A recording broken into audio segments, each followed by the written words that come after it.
食譜名稱描述了你要製作的菜式。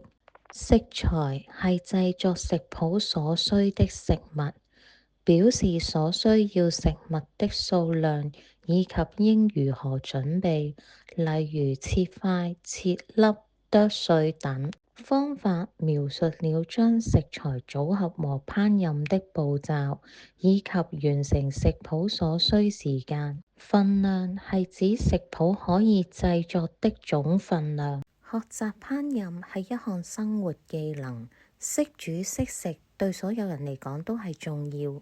當你跟食譜煮食時，遵循一些簡單嘅步驟，可以確保菜式如你所願完成。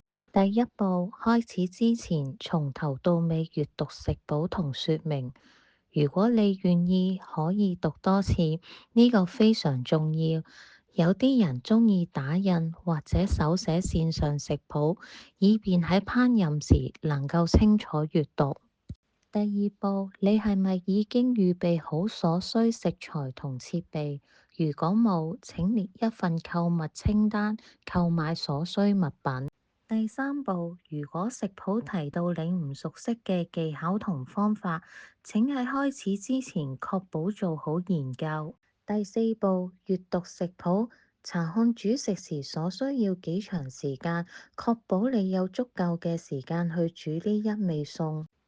第五步，開始之前量好並準備所有食材，將所有準備好嘅食材放喺碗或碟入邊，咁樣有助喺煮食時保持先後次序，提高效率。祝你煮食愉快！